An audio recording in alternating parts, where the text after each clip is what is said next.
Hello guys, this is Ankit Chaudhary and welcome to my YouTube channel and दोस्तों मैं आपको बताना चाहूँगा that from 2 days from day before yesterday night I was unable to make a single video because day before yesterday there was a rainy day। बारिश हो गया था काफ़ी, तो मैं रात को सेटअप अपना प्रिपेयर नहीं कर पाया क्योंकि हर जगह गीला गीला था।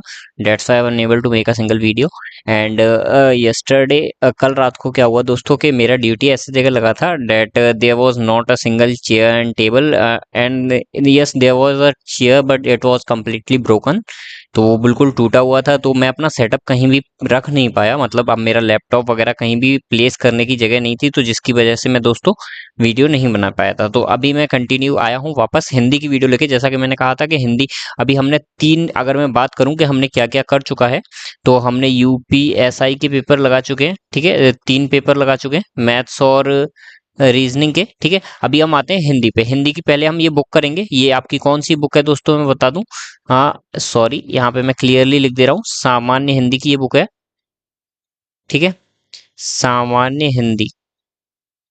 ठीक है, और ये पूरी बुक कंप्लीट करेंगे हम। इस बुक को कंप्लीट करने के बाद दोस्तों हम क्या करेंगे कि फिर हम जाएंगे हिंदी पे, यूपीएसआई की हिंदी पे। ठीक है, फिर वहां पे हम उसे डीपली करेंगे। ठीक है, और नॉर्मली बात है, इसको करने के बाद का आपका आउट ऑफ 40 35 प्लस स्कोर बनने वाला है। कोई भी इशू वाली बात नहीं। जिस तरह से हमने मैथ और रीजनिंग किया 35 प्लस, मैथ और रीजनिंग में तो हमने 38 प्लस लेके आए। ठीक है, लेकिन यहाँ पे हम 35 प्लस बनाने की कोशिश करेंगे केवल। ठीक है, और इन तीन चीजों के बेस पे ही हमारा एग्जाम क्लियर हो जाएगा। हमें जीके में केवल लाइटली पढ़ना है, लेकिन फिर भी हम जीके डीपली पढ़ेंगे। पहले जो मेन सब्जेक्ट है उनको क्लियर करते हैं। तो चलिए दोस्तों स्टार्ट करते हैं। पहला चैप्टर मैंने छोड़ दिया है क्योंकि पहला जो चैप्टर है वो क्या है, भाषा का सामान्य, सामान्य भाषा से रिलेटेड है। देखो मैं दिखा देता हूँ आपको क्या है। ये है आपका, ये व सॉरी कहाँ गया, ये हिंदी भाषा का मुख्य, हिंदी भाषा का विकास, ये स्वतंत्रता संग्राम, ये सब हम बाद में पढ़ लेंगे। ये काफी आई थिंक 20 पेजेस हैं, तो 20 पेजेस ही हम बाद में पढ़ लेंगे। उससे पहले हम चलते हैं वर्णमाला। ये जो सेकंड चैप्टर है यहाँ से हम स्टार्ट करेंगे एंड वन बाय वन हम सारे चैप्टर करेंगे। लास्ट में हम वन फर्स्ट चैप्टर लास्ट में कर लेंगे। ठीक है, तो चलते हैं हम सबसे पहले सेकंड चैप्टर की ओर दोस्तों। तो सेकंड चैप्टर पेज नंबर 22 की ओर। इसको मैं थोड़ा छोटा कर लेता हूँ एंड वहां पे पहुंचते हैं, फिर उसको जूम आउट कर लेंगे। ठीक है, अभी इसको जूम आउट कर लेते हैं दोस्तों। अब देखिए, चलिए अब क्या है दोस्तों, सबसे पहली चीज कि हाँ चलिए साइज इसका सेट कर देते हैं 150 पे। ठीक है दोस्तों, तो चलिए अल्फाबेट थोड़ा सा जूम आउट कर देता हूं मैं। ठीक है, थोड़ा बड़ा ज्यादा हो रहा था इसलिए। चलिए अभी इसका एक सेकंड और, जस्ट अ सेकंड, मैं इसकी रोशनी थोड़ा सा इसे बढ़ा देता हूं ताकि मुझे क्लियरली दिखाई दे। चलिए अब स्टार्ट करते हैं दोस्तों। अल्फाबेट, वर्णमाला। वर्णमाला बोला जाए तो एक तरह से अल्फाबेट होता है। चैप्टर नंबर 2 है ये है। ठीक है, अब पहला क्या है चीज, चलो पैराग्राफ पढ़ना स्टार्ट करते हैं। मैंने इंपोर्टेंट चीजों को अंडर द ब्रैकेट कर दिया है। ठीक है, इजीली पढ़ेंगे। भाषा संस्कृत के भाष शब्द से बना हुआ है। ठीक है, भाषा जो है, भाषा का शब्द जो बना है वो भाष शब्द से बना है, और भाष का मतलब अर्थ क्या होता है, बोलना। ठीक है, ये दो चीजें इंपॉर्टेंट है, याद रखनी है। भाषा की सार्थक इकाई वाक्य है। ठीक है, भाषा किससे बनती है, वाक्य से बनती है। वाक्य किससे बनता है, शब्द समूह से बनता है, यानी उपवाक्य से बनता है। ठीक है, पदबंध, पदबंध बोलते हैं शब्द समूह को। ठीक है, और पद क्या होते हैं, पद शब्द को बोला जाता है। और शब्द किससे बनते हैं, वर्ण से बनते हैं। वर्ण किससे बनते हैं, हाँ, छोटी इकाई अक्षर है। ठीक है, इकाई अक्षर है, और इकाई ध्वनि या वर्ण है। और अक्षर की छोटी इकाई, ठीक है, अक्षर से भी जो छोटा होता है उसे हम क्या बोलते हैं दोस्तों, वर्ण बोलते हैं। ठीक है, अक्षर से भी छोटा होता है, सबसे छोटा वर्ण होता है। ठीक है, तो चलिए ये हमारा क्लियर हो गया। अभी चलते हैं सेकंड, वर्णमाला। वर्णमाला क्या है भाई, वर्ण, भाषा की सबसे छोटी इकाई वर्ण कहलाती है। ठीक है, ये चीज आपको याद रखनी है। ठीक है, इस ध्वनि को वर्ण कहते हैं। ठीक है, वर्णमाला, वर्ण वर्णमाला हो गया यानी वर्ण की माला। ठीक है, वर्ण से जो जुड़ के बने उसे माला बोलेंगे, यानी वर्णमाला। ठीक है, तो वर्णों के समूह से वर्णमाला बनती है। ठीक है, अब बात आती है, देखो कुछ लोग हमेशा भूल जाते हैं, बच्चे लोग होते हैं, क्या होते हैं कि भाई पूछते हैं, ये तो कॉमन चीजें होती हैं कि इंग्लिश में कितने अल्फाबेट्स होते हैं, हिंदी में कितने अल्फाबेट्स होते हैं। ठीक है, ये सारी चीजें हमें जानकारी होनी चाहिए। ठीक है, तो मैं अगर बात करूं कि हिंदी की, तो हिंदी में 52 लेटर्स होते हैं on the basis of written, मतलब लेखन के आधार पर। लेखन के आधार पर 52 वर्ड होते हैं, और बोलने के उच्चारण या बोलने के आधार पर 45 वर्ण होते हैं। ठीक है, लेकिन हम 45 के बारे में बात नहीं करेंगे, हम डिटेल में पढ़ेंगे। यहाँ पे कितने के बारे में, 52 के बारे में पढ़ेंगे। तो 52 में जो होता है 13 तो स्वर होते हैं, और 35 जो होते हैं व्यंजन होते हैं और 4 संयुक्त व्यंजन होते हैं। संयुक्त व्यंजन वो होते हैं जो दो व्यंजनों के मेल से बनते हैं, उन्हें संयुक्त व्यंजन बोलते हैं। ठीक है, चलिए मैं बहुत बहुत डिटेल में बता दूंगा, आपको सारी चीजें बता दूंगा। तो सबसे पहले आप स्वरों को याद कर लीजिएगा कि स्वर कौन कौन से होते हैं। तो ये स्वर लिखे हुए हैं, छोटा आ, बड़ा आ, छोटी ई, बड़ी ई, छोटा ऊ, बड़ा ऊ, यानी जितनी भी मात्राएं होती हैं दोस्तों, जितनी भी मात्राएं होंगी ना आपकी, सारी की सारी किस में आ जाएंगी? स्वर में आ जाएंगी। ठीक है, उसके बाद अंग और अहा, ये दो जो होते हैं वो अयोगवाह होते हैं। ठीक है, इन्हें बोलते हैं, जैसे मेरा नाम अंकित है। ठीक है, अगर मेरे नाम की बात करेंगे तो मेरा नाम जो है वो मैं यहाँ लिखता हूँ अंकित, तो अंक के ऊपर जो बिंदी आएगी वो क्या है आपकी? अयोगवाह बोलते हैं इसे। ठीक है, ये जो है आपका ये वाला। ठीक है, और उसके बाद दूसरा विसर्ग कहलाता है। ठीक है, एक होता है अयोगवा, अयोगवा को अनुस्वार भी बोलते हैं। इस वाले ये दोनों होते हैं अयोगवा, और इन अयोगवा का एक का नाम होता है बिंदी का नाम होता है अनुस्वार और दूसरे का नाम होता है विसर्ग, ये भी याद रखना है। ठीक है, बिंदी को बोलते हैं, देखो मैं यहाँ लिख देता हूँ, चलिए वो आगे आ जाएगा, मैं आगे आपको बता दूंगा, कोई इशू वाली बात नहीं। और ऋषि, ठीक है, चलिए अभी आगे बढ़ते हैं। ठीक है, तो ये टोटल 13 जो होते हैं वो स्वर होते हैं, और बाकी जो बचे आपके 35 और 4 यानी 39, टोटल में 39 जो होंगे वो आपके क्या हो जाएंगे दोस्तों? 35 और 4 टोटल कितने हो गए? 39। 39 जो होंगे वो क्या होंगे दोस्तों? आपके व्यंजन। ठीक है, चलिए अब देखिए स्टार्ट करते हैं। क वर्ग, सबसे पहले क वर्ग को देखो, सबसे पहले याद करने का तरीका दिया है दोस्तों, सबसे इनकी पहली लाइन याद कीजिए, कचट तप, क च ट त प, ऐसे करके इसे याद कीजिए। सबसे पहली चीज आपको यही करनी है दोस्तों, यूं करके आपको ये याद करना है। ठीक है, यूं याद करने के बाद में कचट तप, क से याद करो क। अब सबके में 5-5 वर्ड्स आते हैं। ठीक है, हर लाइन में क्या आएंगे दोस्तों? आपके 5-5 वर्ड्स आएंगे। ठीक है, वर्ड्स यानी मैं बोल रहा हूँ अक्षर के बारे में। ठीक है, कंफ्यूज मत हो जाना, मैं अक्षर के बारे में बोल रहा हूँ। ठीक है, 5-5 सब में आएंगे। ठीक है, तो इस तरह से ये होते हैं आपके 25। ठीक है, क ख ग घ ङ च छ ज झ ञ ट ठ ड ढ ण त थ द ध न प फ ब भ म। ठीक है, उसके बाद 4 आपके क्या आते हैं जो अंतस्थ व्यंजन होते हैं। अंतस्थ व्यंजन होते हैं य र ल व, ये 4 जो होते हैं आपके अंतस्थ व्यंजन होते हैं। स स श और ह, ये जो होते हैं आपके कौन से होते हैं दोस्तों? ऊष्म व्यंजन होते हैं। ठीक है, जिसमें ऊष्मा यानी हवा मुख से बाहर आती है बोलने के समय पे। ठीक है, उसके बाद संयुक्त व्यंजन, संयुक्त व्यंजन 4 होते हैं, क्षेत्र, ज्ञ और स्र। संयुक्त व्यंजन क्या होते हैं? जो कि दूसरे व्यंजनों से, दो व्यंजनों से जुड़ के जो बनते हैं उन्हें हम क्या बोलते हैं? संयुक्त व्यंजन बोलते हैं। ठीक है, अभी किस किस से जुड़ के बनते हैं देखो नीचे लिखा हुआ है। छ जो बनता है क और स से बनता है। ठीक है, यहाँ पे लिखा हुआ है देख लीजिए, क और स से छ बनता है, त्र त और र से बनता है, ज्ञ ज और य से बनता है, और स्र स और र से बनता है। स कौन सा? सलगम वाला, सलगम बोलते हैं इसे, क्या बोलते हैं भाई मुझे जानकारी नहीं, इतना हिंदी को डीपली नहीं पता, बट मुझे ये पता है कौन सा वाला स होता है। ठीक है, सपेरे वाला होता है, सलगम वाला होता है, देख लीजिएगा। ठीक है, चलिए अब आगे बढ़ते हैं। ठीक है, क्योंकि मेरा हिंदी भी वीक रहा है, मैं 10th के बाद छोड़ दिया था, मैं कंप्यूटर साइंस लिया था, बट फिर भी मुझे थोड़ा बहुत बेसिक नॉलेज है, बाकी हम डीपली पढ़ेंगे, कोई दिक्कत की इशू की बात नहीं। ठीक है, चलिए अभी ये अरबी फारसी ध्वनियां होती हैं जिनके ऊपर क्या है, जिनके नीचे बिंदी लग जाती है, उन्हें अरबी फारसी बुलाते हैं। ठीक है, यहाँ पे अंडरलाइन में कर देता हूँ, वैसे मैंने की नहीं, लेकिन ये बात याद रखिएगा कि अरबी फारसी के नीचे क्या है, डॉट लग जाता है। ठीक है, ये थोड़ा सा आपको याद रखना है। चलिए आगे बढ़ते हैं। तो इस तरह से ये कितने हो गए दोस्तों आपके?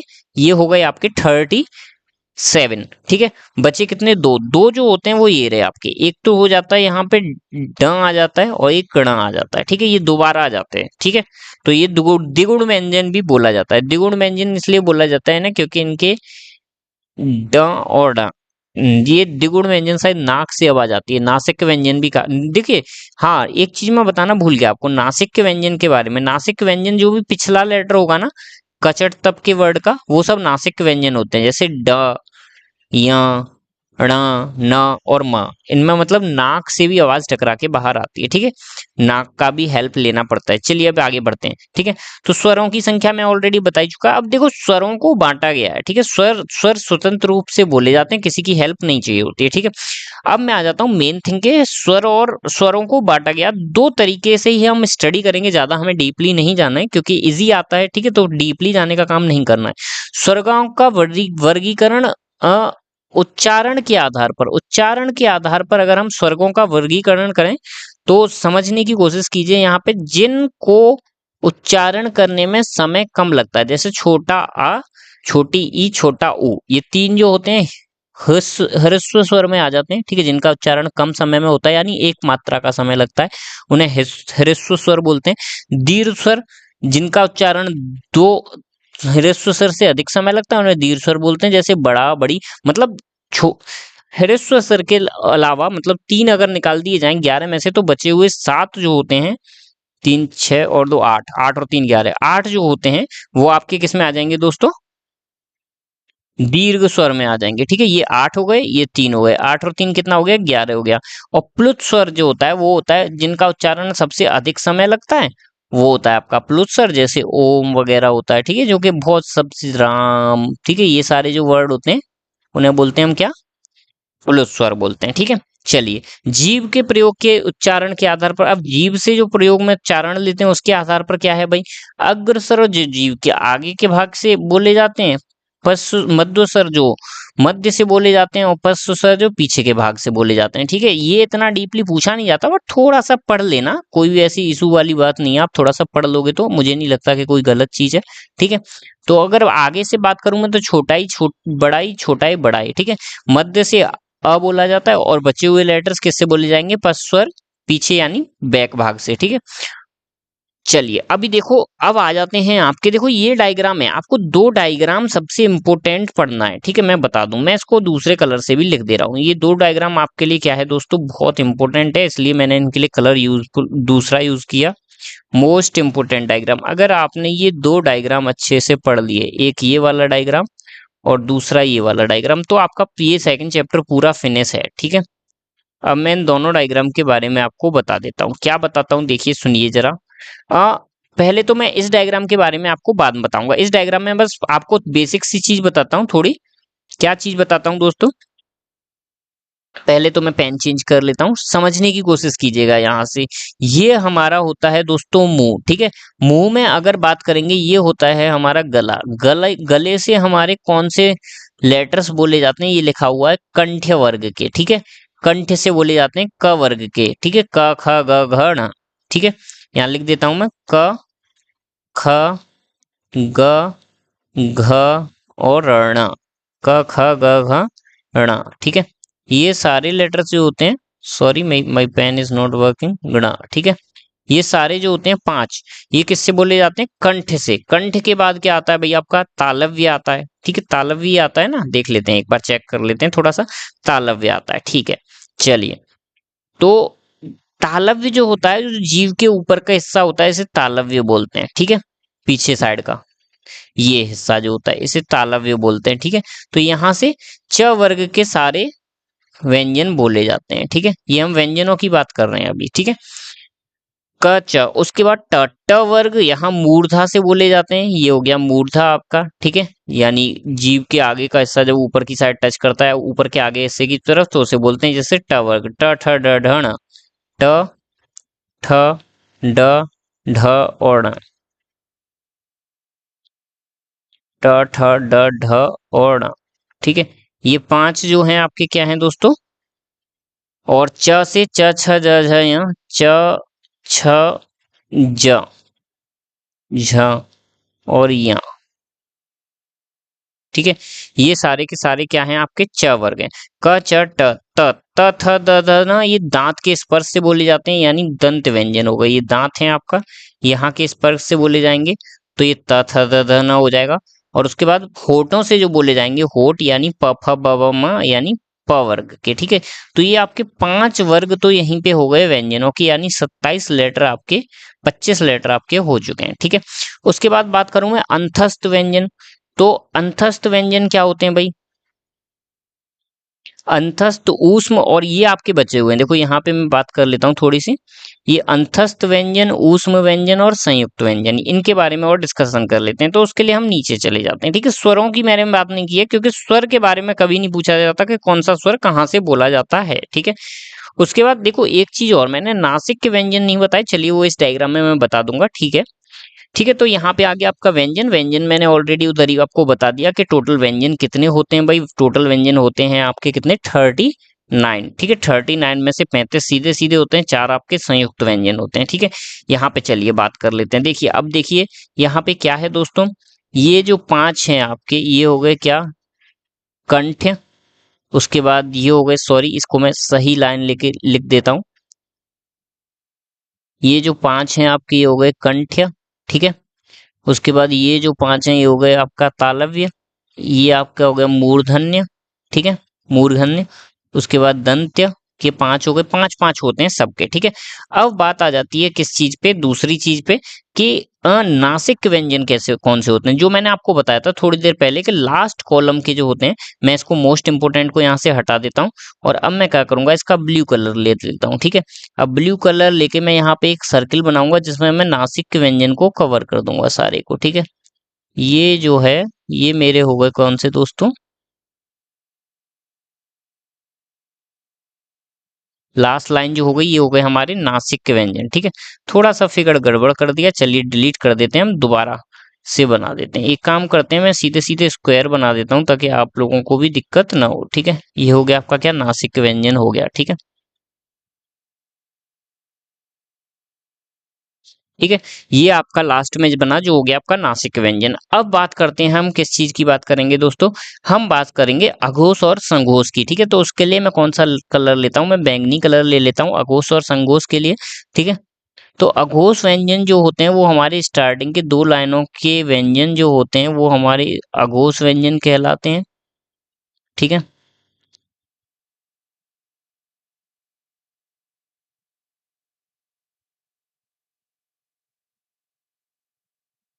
Just a second.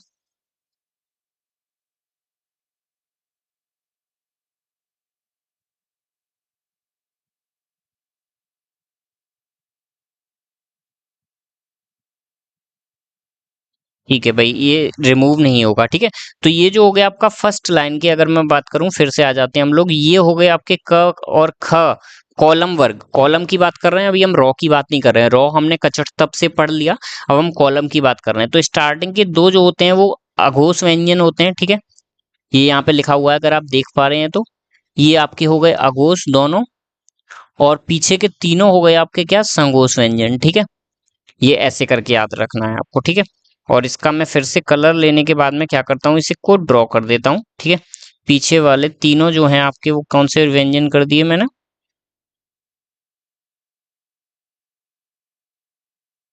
ये मैंने बना दिया आपके संघोष व्यंजन। ठीक है, उसके बाद अब लास्ट वन हमारा आ जाता है, लास्ट वन में ब्लैक से कर दूंगा, क्या आ जाएगा भाई, अल्पप्राण महाप्राण। 3 लाइन जो होती हैं ये अल्पप्राण की होती हैं, पहली, तीसरी और 5वीं। ठीक है, ये लाइन होती है अल्पप्राण की। ठीक है, बाकी एरो बना देता हूं मैं, ये होती है आपकी किसकी, महाप्राण की। ठीक है, 2 लाइन।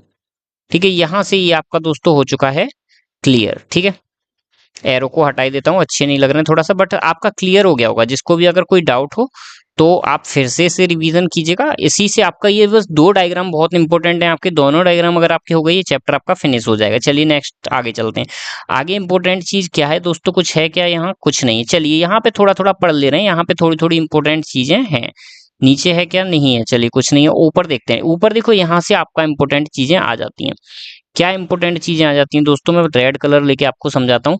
यहाँ आ गया आपका पहला टॉपिक, अंतस्थ व्यंजन, जो आपके थे कौन से, य र लव। ठीक है, ये आपके अंतस्थ व्यंजन होते हैं, और ये जिन वर्णों का उच्चारण वर्णमाला के बीच अर्थात स्वरों और व्यंजनों के बीच स्थित हो, यानी स्वर और व्यंजनों के बीच में आए, उन्हें हम बोलते हैं क्या, अंतस्थ व्यंजन। जैसे य र लव, ये 4 जो होते हैं दोस्तों आपके, ये क्या होते हैं, अंतस्थ व्यंजन होते हैं। ठीक है, ये हम ऑलरेडी फिगर में पढ़ चुके हैं, लेकिन मैं फिर से आपको याद दिला रहा हूं ताकि आप लोगों को याद रहे ये चीजें। ठीक है,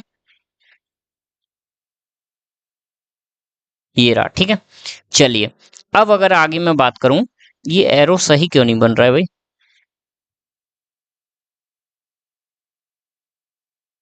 चलिए ठीक ही है, जैसा भी है। अब अंतस्थ व्यंजन के बाद आता है ऊष्म व्यंजन, स, श, श और ह, जिनमें वायु मुख से बाहर आती है रगड़ कर। ठीक ठीक है, ऊष्मा पैदा करती है, उसे हम बोलते हैं ऊष्म व्यंजन। ये कौन कौन से होते हैं, श, श, श और ह। ये 4 होते हैं। ठीक है, चलिए अब आगे बढ़ते हैं और थोड़ा सा। अ, अयोगवा, अयोगवा कौन से होते हैं भाई, मैंने बता दिया, अनुस्वार जो कि अंकित के ऊपर आता है, और विसर्ग। ठीक है, ये दोनों जो होते हैं ये क्या होते हैं, अयोगवा होते हैं। ठीक है, उसके अलावा अयोगवा इन्हें क्यों बोला जाता है, क्योंकि ये ना ही स्वर में आते हैं और ना ही व्यंजन होता। ठीक है, यहाँ लिखा हुआ है इन दोनों जातियों का योग न तो स्वर के साथ है और न ही व्यंजन के साथ है, इसलिए इन्हें अयोग, अयोग मतलब किसी के भी साथ ना हो, इसलिए इन्हें अयोगवा बोला जाता है। अंतस्थ व्यंजन जो होते हैं वो दोनों के साथ आते हैं, और अयोगवा जो होते हैं वो किसी के साथ नहीं आते, इसलिए उन्हें अयोगवा बोला जाता है। इसके साथ ही आपका चैप्टर फिनिश होता है दोस्तों। अब हम क्या है, वैसे मुझे क्या है, मैं ये ऑब्जेक्टिव लगाने के लिए आप दूसरा वीडियो बनाता, लेकिन चूंकि मेरा तैयार है तो फिर मैं क्या करूंगा, इसी में आप लोगों को पढ़ा दूंगा, क्योंकि मैंने ये रिवाइज कर चुका है। ठीक है, तो चलिए स्टार्ट करते हैं भाई। पहला क्वेश्चन क्या है, भाषा की सबसे छोटी इकाई क्या होती है, तो मैं आपको बता चुका हूँ, वर्ण सबसे छोटी इकाई होती है, वर्ण पे टिक कर देंगे। ठीक है, चलिए अब सेकंड देखते हैं, वर्णमाला किसे कहते हैं, वर्णों के समूह को वर्णमाला कहते हैं, वर्णों के व्यवस्थित समूह को कहते हैं। ठीक है, वर्णों के व्यवस्थित समूह को वर्णमाला कहते हैं। ठीक है, चलिए आगे बढ़ते हैं। निम्नलिखित में से कंठ ध्वनियां, कंठ ध्वनियां कौन सी होती हैं भाई, कंठ यानी क वर्ग, यानी क, ख, ग, घ और ण। ठीक है, ये सारी होती हैं कंठ ध्वनियां, क ख ग घ ण। ठीक है, यही होती है ना, एक बार चेक कर लेते हैं हम। क ख ग घ ण, ण, ण, ड है, ण है भाई, क्या है, क ख ग घ ण, ण है,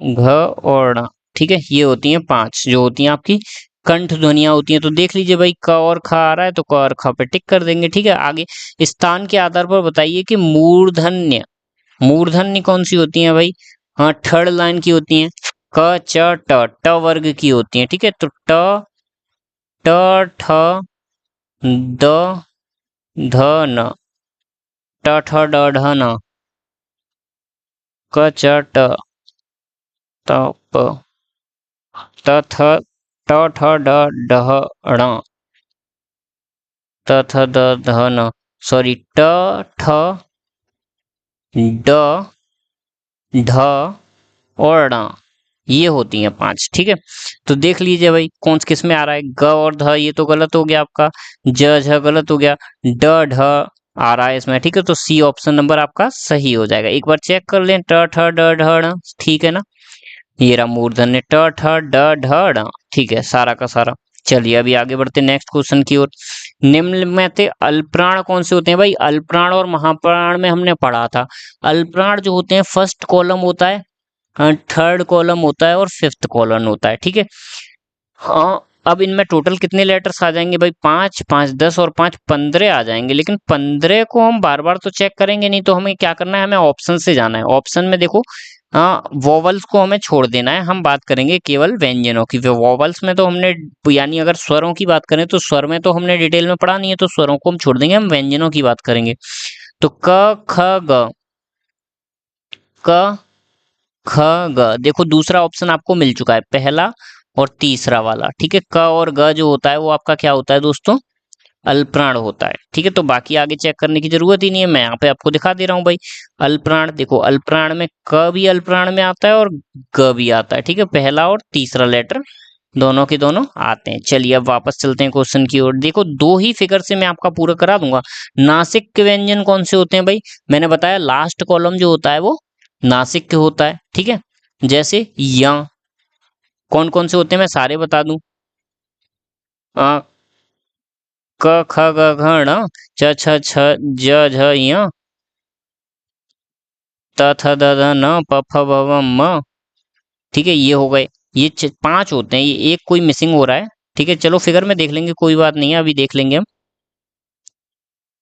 ठीक है, ड य न म, ठीक है, ड य न म और ण। ठीक है, ण भी होता है। ठीक है, तो ये 5 होते हैं आपके कौन से नासिक के व्यंजन होते हैं, तो यह पे हमने टिक कर दिया, यह आपका ठीक आंसर हो जाएगा। ठीक है, नेक्स्ट क्वेश्चन की ओर चलते हैं। नेक्स्ट क्वेश्चन क्या है दोस्तों, ए ए वर्ण क्या कहलाता है, ए ए, आ, ए ए देखो, ए ए जब आप बोलोगे तो कहाँ से भाई आवाज निकालनी पड़ रही है, कंठ से निकालनी पड़ रही है, तो कंठ तालव्य व्यंजन हो जाएंगे। ठीक है, ये मैंने बताया नहीं स्वर, क्योंकि स्वर ये बहुत इजी है, स्वर आप इजीली पता कर लोगे, नहीं पता कर पाओगे तो कोई इशू वाली बात नहीं है, हम पढ़ लेंगे। ठीक है, पर पहले बेसिक पढ़ना जरूरी है, ठीक है।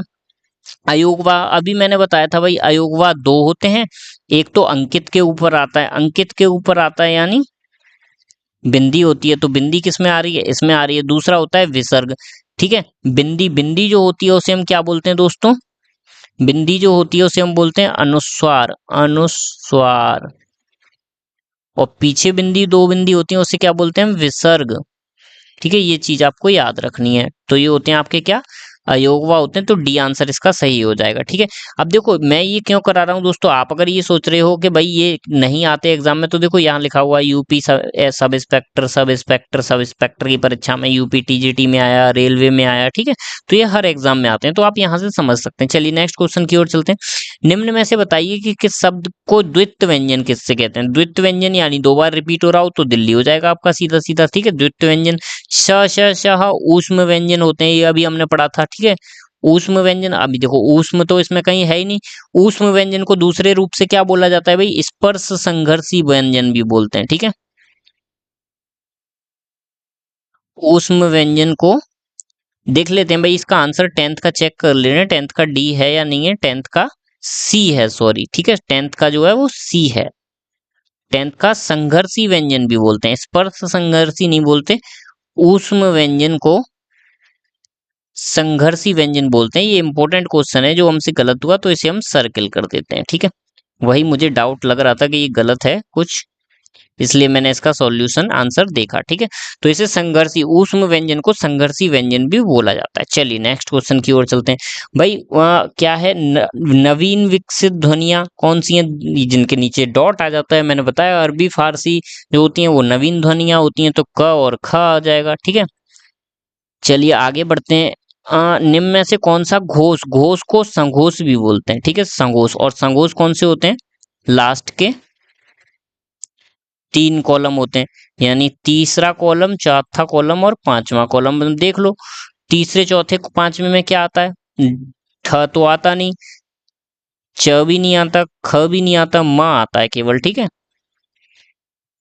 जैसे ये लाइन होती है ना, प, फ, ब, भ और म, तो माँ जो आया वो कौन सा लेटर है, 5th लेटर है। बाकी आप किसी को भी चेक करोगे ये फर्स्ट और सेकंड कॉलम में आएंगे, इसलिए ये नहीं है, ठीक है। अब ये सब मैं कहाँ से बता पा रहा हूँ दोस्तों, मैंने आपको पहले ही बता दिया कि केवल आपको ये डायग्राम पढ़ने का जरूरत है, ठीक है। यहाँ से देख लो आप, म जो है वो पीछे आ रहा है, ख आगे आ रहा है, ट आगे आ रहा है, बाकी ये सब आगे आ रहे हैं, ठीक है। तो संघोष जो होते हैं, संघोष को ही घोष बोला जाता है, ये मैंने आपको पहले ही बता चुका है, ठीक है। चलिए आगे बढ़ते हैं नेक्स्ट क्वेश्चन की ओर। कौन सा अमानक वर्ड है, अमानक यानी एक तरह से जो कि जिसे लिखा ना जाए, जो कि आता ना हो, ठीक है। तो वो हो जाएगा आपका, ये जो वर्ड है अजीब सा वर्ड है, पता नहीं क्या है, भ भ पे पीछे हलंत लगा दिया, ठीक है। चलिए उसके बाद ये ध्वनियां हैं, ये ध्वनि कौन सी हैं भाई, अरबी फारसी ध्वनियां हैं, ठीक है, जिन्हें नवीनतम ध्वनियां भी बोला जाता है, नवीनतम वर्ड्स भी बोला जाता है। चलिए अभी आगे बढ़ते हैं।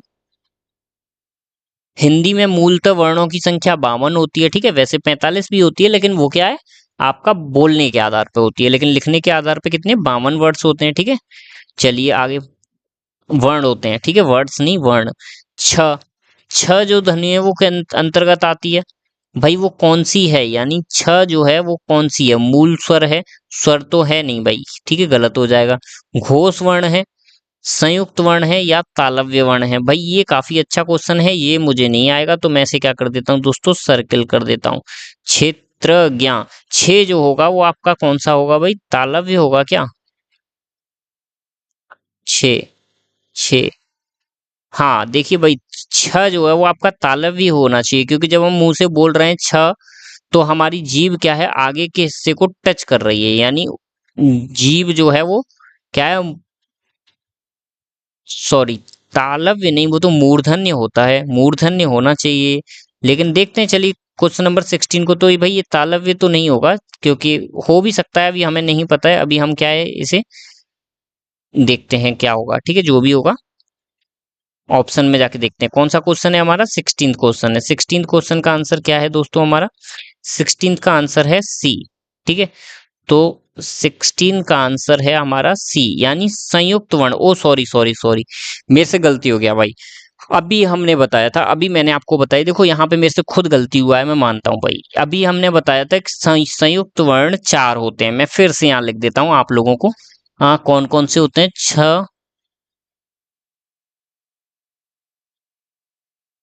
त्र, ज्ञ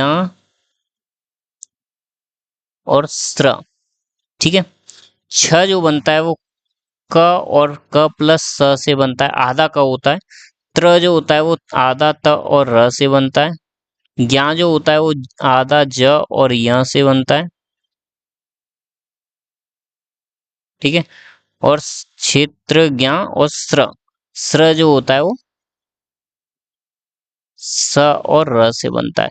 स दूसरा वाला यूज होता है इसमें, वो जो यूज होता है वो भी मैं बता दे रहा हूँ आपको। कौन सा वाला जो होता है वो स्र जो होता है वो ये स प्लस र, और स जो होगा वो आधा होगा। ठीक है, इस तरह से बनते हैं। देखो इनको ऊपर भी कहीं दे रखा होगा, देखो यहाँ पे दे रखा है, मुझे लिखने की जरूरत ही नहीं थी, मैंने ध्यान नहीं दिया। देखो यहाँ पे दे रखा है। छ जो बनता है वो क और स से बनता है, और त्र जो बनता है त और र से बनता है। क्या जो बनता है वो ज और यहाँ से बनता है। स्र जो होता है वो स और र से बनता है। ठीक है। ठीक है, तो इस तरह से ये 4 संयुक्त व्यंजन होते हैं। संयुक्त वर्ण लिख दिया इसलिए मैं कंफ्यूज हो गया, लेकिन ये क्या है, संयुक्त व्यंजन होते हैं। ठीक है, तो इजी था ये बहुत, बट इस पे से सर्किल हटा देता हूँ, मैं थोड़ा कंफ्यूज हो गया, पता नहीं क्या क्या ऑप्शन देखने के बाद, इसलिए। हिंदी शब्दकोश में छ, छ जो होता है वो किसके बाद आता है भाई? क के बाद आता है, क के बाद। ठीक है। ज्ञा जो होता है वो ज और या, और ज के नीचे हलंत लगाना बहुत जरूरी है। ज और या और ज के नीचे हलंत। ठीक है, यानी आधा ज। ठीक है। अघोष, अघोष वर्ण कौन कौन से होते हैं? पहले दो रो होते हैं। पहले दो कौन से होते हैं? कचट तप। तो कचट तप तो इसमें है नहीं। क ख, च छ, ज झ, क च ट, ट ठ, द ध, प फ, कचट तप। भाई कचट तप में इसमें से तो देखो ज तो होता नहीं है। च छ ज, ज तो हो गया कौन सा आपका? संघोष हो गया। ठीक है। ह भी नहीं ह होता है क्या? य र ल व स श श ह, ह भी नहीं होता है। Just a second.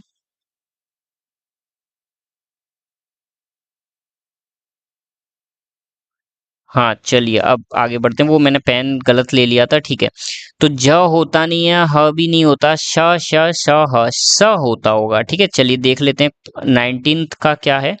19th का डी है, स होता है। ठीक है, सपेरे वाला जो स होता है वो आपका अघोष वर्ण होता है। ठीक है, चलिए अभी नेक्स्ट क्वेश्चन की ओर बढ़ते हैं। ध,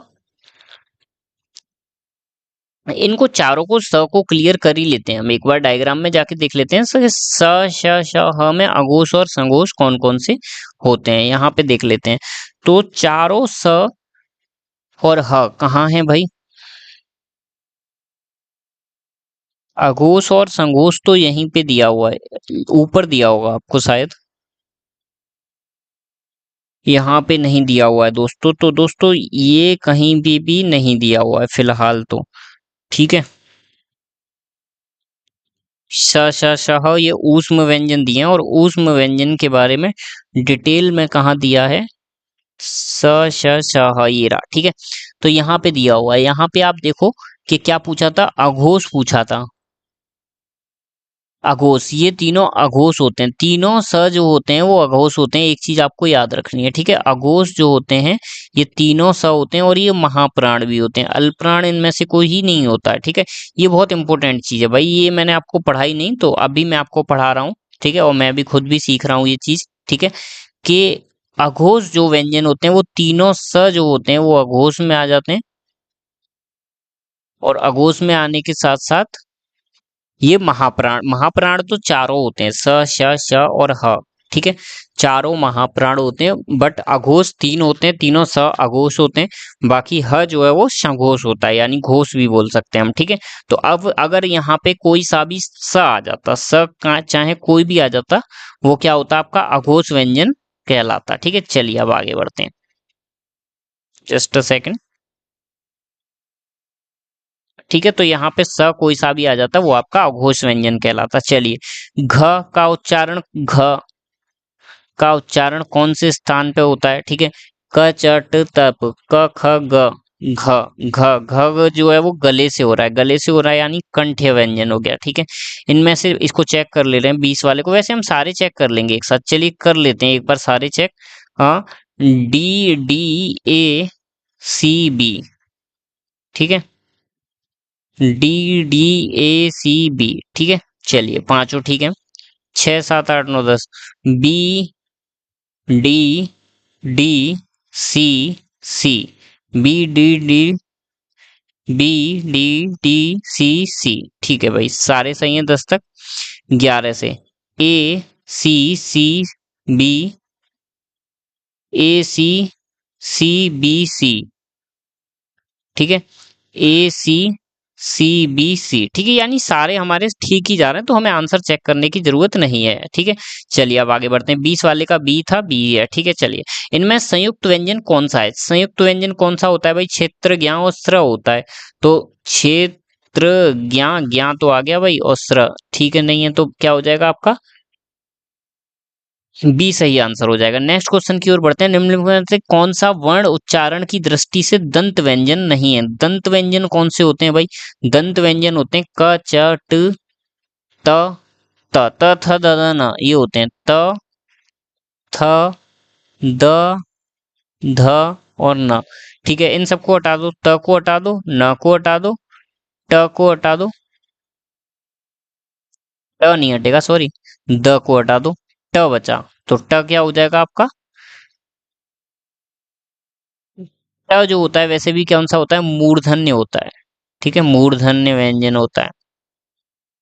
ठीक है दोस्तों, तो ट पे हम टिक कर देंगे। नेक्स्ट क्वेश्चन की ओर चलते हैं। जिन शब्दों का के अंत में अ आता हो उन्हें क्या कहते हैं भाई?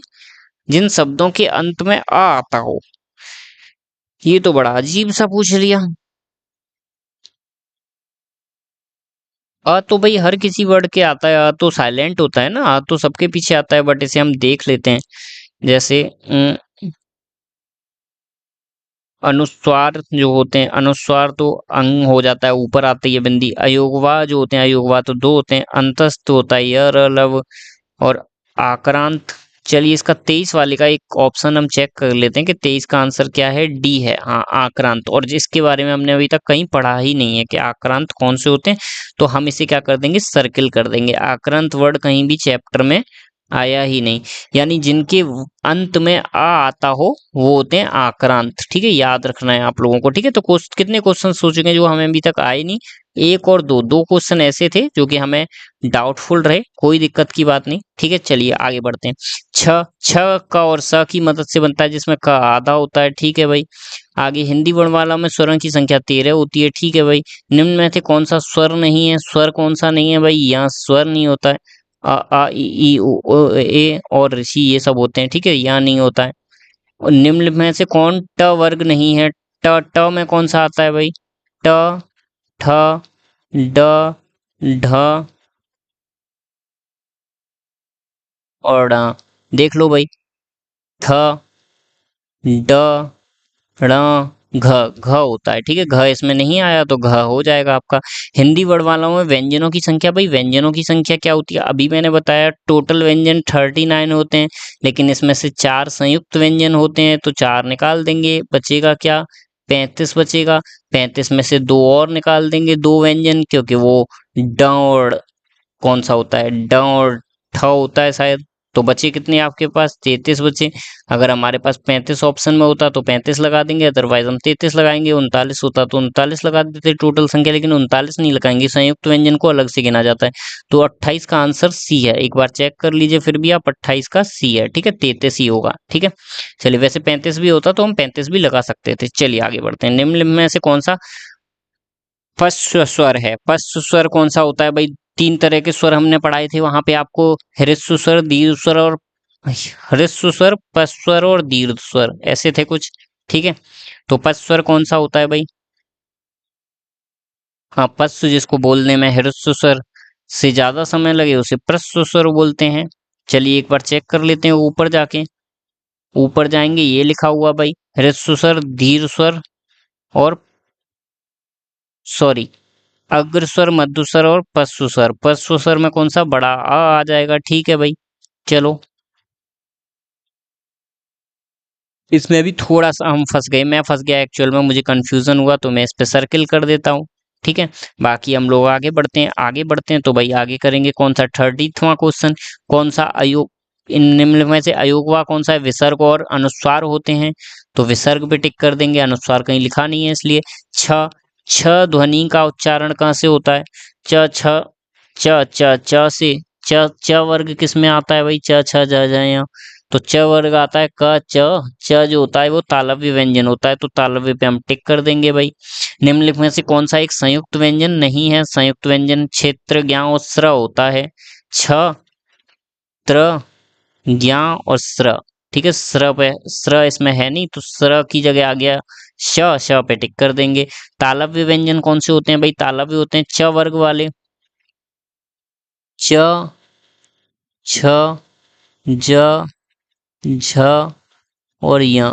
ठीक है, ये होते हैं तालव्य व्यंजन, आपके देख लो भाई च छ ज झ य, तो इसी पे टिक कर दो। य लव कौन से होते हैं, अंतस्थ व्यंजन होते हैं, अंतस्थ पे टिक कर दो। अनुनासिक जो नाक से बोले जाते हैं यानी लास्ट कॉलम, ठीक है, केवल नाक से, नाक और मुंह दोनों से बोले जाते हैं। ठीक है, नाक मुंह से तो हर चीज बोली जाती है भाई, तो मुंह तो हमेशा लगाना है, मुंह के अतिरिक्त नाक से भी बोले जाते हैं अनुनासिक, और ये 5th कॉलम के वर्ड्स होते हैं। ठीक है, 5th कॉलम कई बार बता चुका हूँ कौन कौन से होते हैं भाई, बार बार नहीं बताऊंगा। ठीक है, 5th कॉलम वाले देख लेना डायग्राम में जाके, डायग्राम का एक फोटो ले लेना।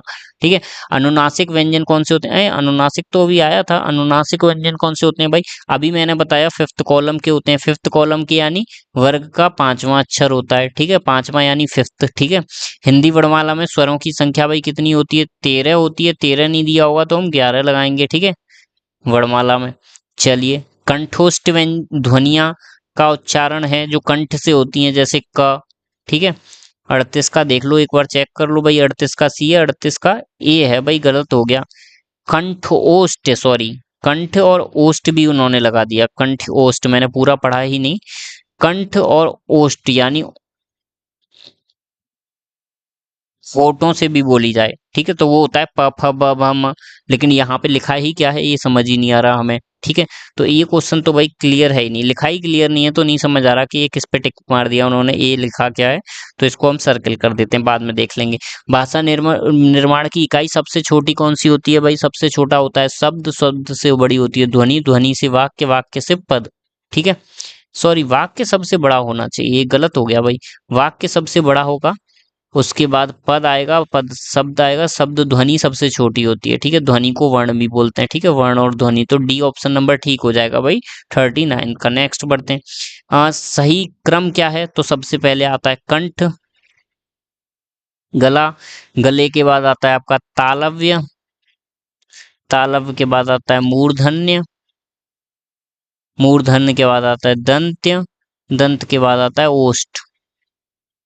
ठीक है, तो देख लो भाई कहाँ पे, कंठ, तालव्य, मूर्धन्य, मूर्धन्य की वत्सर्य दिया हुआ है, दंत्य और ओष्ठ, यानी ऑप्शन नंबर ए ही हमारा ठीक हो जाएगा। चलिए नेक्स्ट, प्रयत्न के आधार पर ल किस प्रकार की ध्वनि है, य र ल व, ये 4 ध्वनियां होती हैं, य र ल व, ये क्या होती हैं भाई,